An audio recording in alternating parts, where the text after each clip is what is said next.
Assalamualaikum warahmatullahi wabarakatuh. Bismillahirrahmanirrahim. Ashhadu an la ilaha illallah wa ashhadu anna Muhammadur Rasulullah.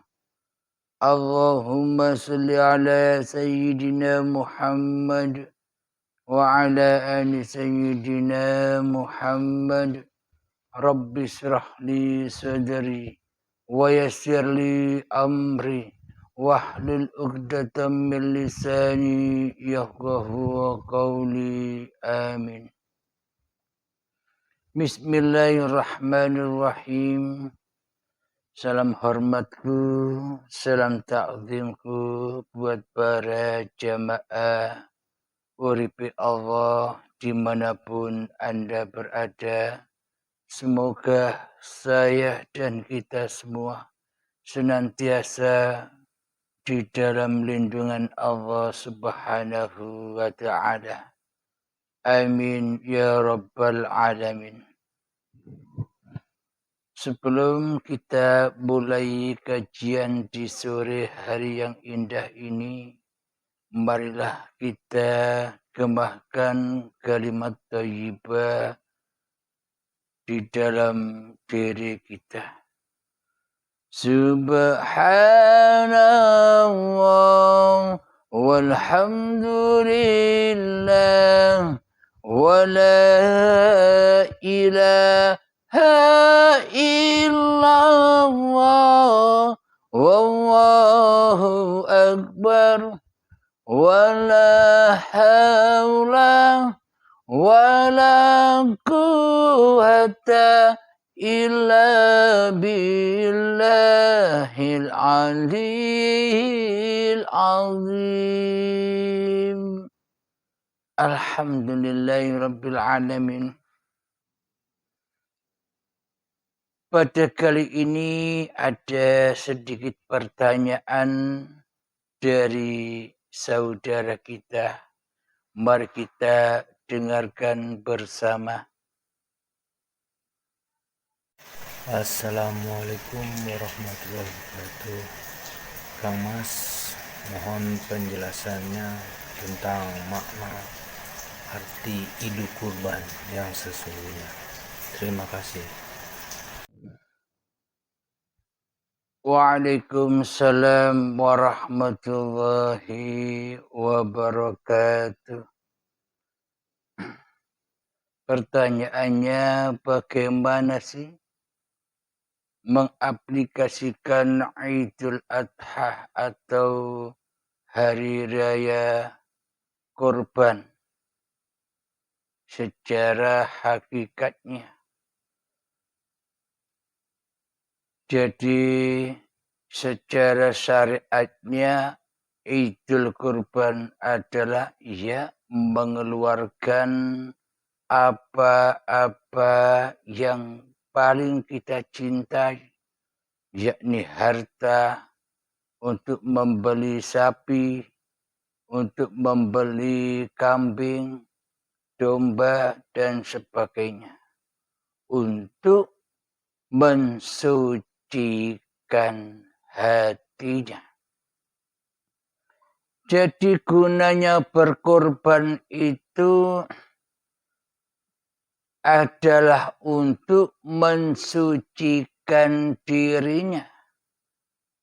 Tujuan berkorban itu mempersembahkan apa yang kita cintai, yakni harta, untuk membeli lembu, sapi, atau kambing, domba, untuk dipersembahkan kepada Allah darahnya.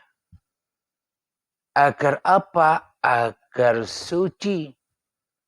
Bukan korbannya yang suci.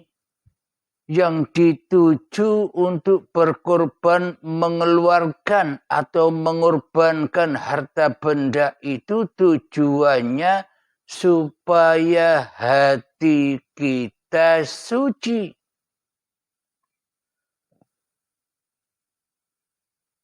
Bagaimana mungkin hati kita bisa suci sementara selama ini kita berkorban tanpa dengan kesucian jiwa? Ya, selamanya takkan pernah suci karena aplikasi di dalam seluruh ibadah yang selama ini kita lakukan bukan babakan hati, tapi babakan syariatnya, tapi babakan badaniahnya yang diibadahkan, dipersolatkan, namun jiwanya masih kufur, jiwanya masih syirik, jiwanya masih maksiat, jiwanya masih zalim kepada Allah. Jadi ibadah apapun, baik itu syahadat, sholat, zakat, puasa, dan hajinya semuanya tidak teraplikasi di dalam hati kita. Karena apa? Karena hatinya saja belum suci. Bagaimana mungkin bisa mengaplikasikan syahadat dengan kotornya jiwa?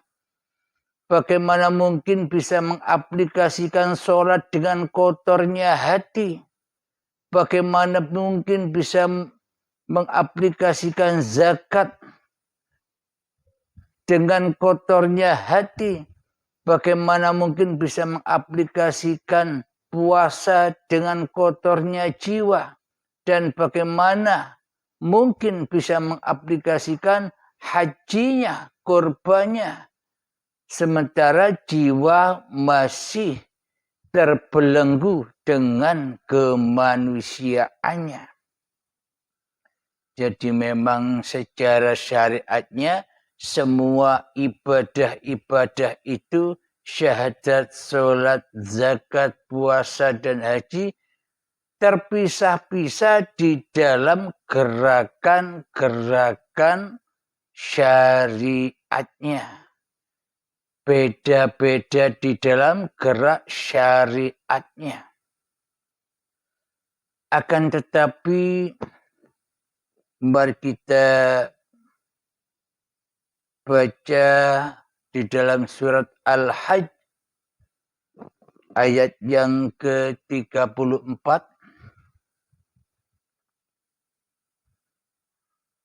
Bismillahirrahmanirrahim. وَلِكُلِّ أُمَّةٍ جَعَلْنَا مَنسَكًا لِيَذْكُرُوا اسْمَ اللَّهِ عَلَى مَا رَزَقَهُم مِّن بَهِيمَةِ الْأَنْعَامِ وَإِلَٰهُكُمْ إِلَٰهٌ وَاحِدٌ فَلَهُ أَسْلِمُوا وَبَشِّرِ الْمُخْبِتِينَ. Yang artinya, dan bagi setiap umat telah kami syariatkan penyembelihan kurban agar mereka menyebut nama Allah atas rezeki yang dikaruniakan Allah kepada mereka berupa hewan ternak, maka Tuhanmu ialah Tuhan yang Maha Esa. Karena itu berserah dirilah kamu kepadanya dan sampaikanlah kabar gembira kepada orang-orang yang tunduk patuh kepada Allah.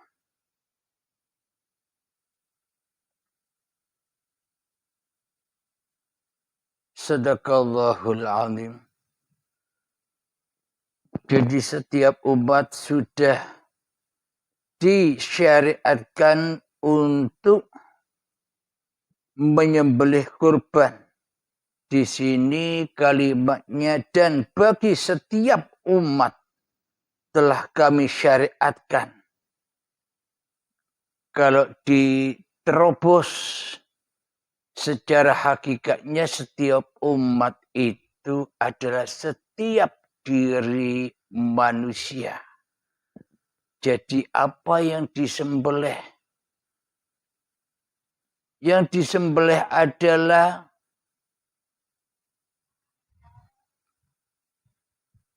bila manusia masih memperturutkan hawa nafsunya, maka di sisi Allah ia tak lebih rendah daripada hayawan.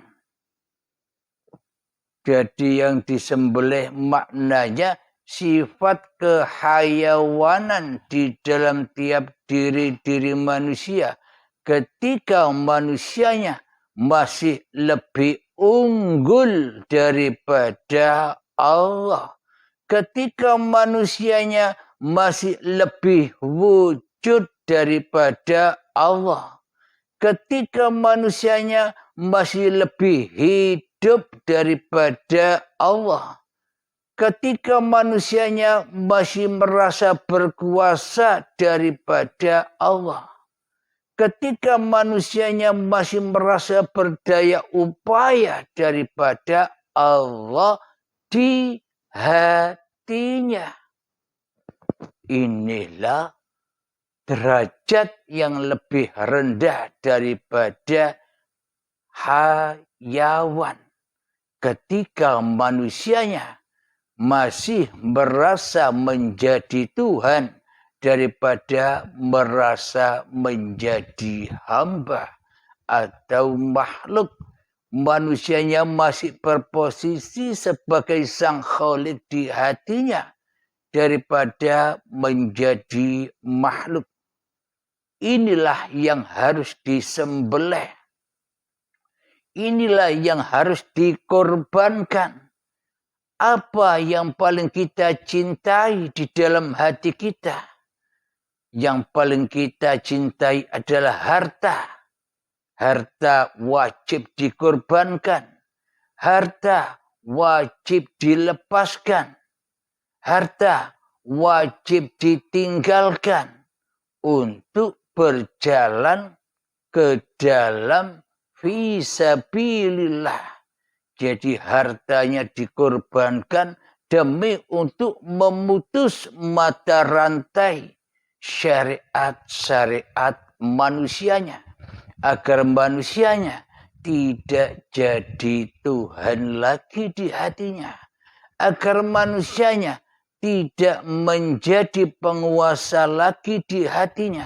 Maka dikorbankanlah sebagian hartanya. Agar sampai kepada lillahi ta'ala. Yang kedua, apalagi yang paling dicintai di dalam hati kita. Yakni badan dan hidup yang selama ini kita rasa sebagai milik kita, inilah yang paling sangat kita cintai dan sayangi selama ini. Maka itu pun harus dipersembahkan kembali, harus dikorbankan, harus diabdikan kepada yang berhak. Jadi jangankan harta, di dalam baiat itu badan dan hidupnya pun juga dilepas. Bagaimana mungkin bisa melepas hidup dan badannya ketika hati masih cinta kepada dunia, hati cinta kepada harta, hati sayang kepada harta, ya sulit untuk melepas itu semua. Maka datanglah kelak Baiatul Akbar yang akan memaksa untuk melepas seluruh hartanya, seluruh dunianya ditinggalkan, dan badan serta hidupnya pun juga dipaksa untuk meninggalkannya dengan paksa dan siksa saat Baiatul Akbar datang, saat Syakaratul Maut datang, saat hari pembalasan datang, saat hari perhitungan datang. Ketika datang diperhitungkan apa-apa yang selama ini kita cintai di dalam hati kita. Maka akan diperhitungkan semua oleh Allah, diambil paksa semua oleh Allah. Itulah makna hari perhitungan, hari penghisapan. Alhamdulillahirabbil alamin. Jadi makna Idul Adha, makna hari raya kurban, itu maknanya ketika kita sudah merelakan apa-apa yang bukan milik kita kepada yang berhak, ketika harta, ketika badan, ketika hidup, ketika ibadah-ibadah, ketika ilmu-ilmu yang kita miliki sudah ditanggalkan, sudah dilepaskan, sudah dipersembahkan kepada yang berhak, maka sucilah diri manusianya dari manusianya, yang ada hanya sucinya uripe Allah sendiri. Alhamdulillahirabbil alamin. Jadi itulah makna berkurban itu. Menurut syariatnya berkurban bila sapi bisa ditunggangi.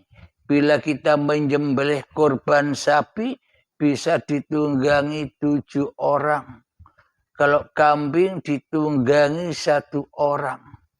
Secara logika, secara syariat, secara hakikatnya, apa demikian cerita yang nyata, cerita yang sebenar-benarnya? Masa ke dalam surga naik sapi, masa ke dalam surga naik kambing. Makna sapi dan kambing itu sifat-sifat kemanusiaannya yang harus ditunggangi. Janganlah kita ditunggangi dengan harta-harta kita. Janganlah kita ditunggangi dengan amal-amal kita. Janganlah kita ditunggangi dengan ibadah-ibadah kita. Janganlah kita ditunggangi dengan ilmu-ilmu kita. Janganlah kita ditunggangi oleh badan-badan yang bukan milik kita.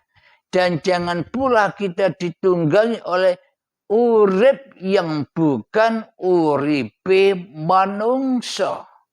Jadi jangan sampai kita ditunggangi itu semua.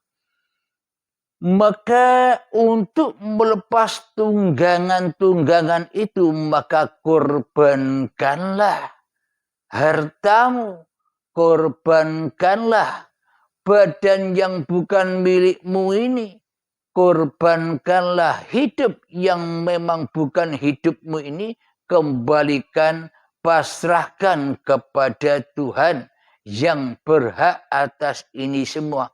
Itulah makna hakikat kurban itu.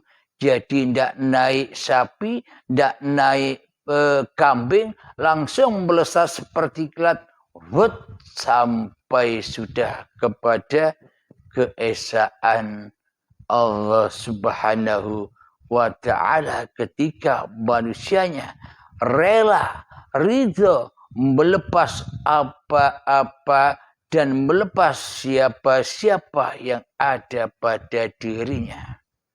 Maka suci bersihlah, itulah makna dari Idul Kurban. Ketika Ismail sudah disembelih dan digantikan oleh domba, itulah tanda bahwa Ismail atau Nabi Ismail sudah dibaiat oleh Nabi Ibrahim. dibaiat imannya, dipersembahkanlah Ismailnya kepada Sang Pencipta. Sama dengan diri kita. Kita persembahkan harta-harta kita. Kita persembahkan ilmu ibadah kita. Kita persembahkan badan dan hidup ini kepada Sang Pencipta. Maka setelah tersembelih semua itu, maka sucilah jiwa, maka sucilah badan yang diakui sebagai hidup, dan badan manusianya sudah suci bersih lagi seperti bayi yang suci. Alhamdulillahirrabbilalamin. Semoga saya dan semoga kita semua selalu mendapatkan subhanallah. Alhamdulillahirrabbilalamin. Sebelum kita akhiri kajian di sore ini, kita kebahkan salawat dolimin daf'ul bala. Allahumma salli ala sayyidina Muhammad wa ashghil zalimin bizalimin. Allahumma salli ala sayyidina Muhammad wa ashghil zalimin bizalimin wa akhrijna min bainihim salimin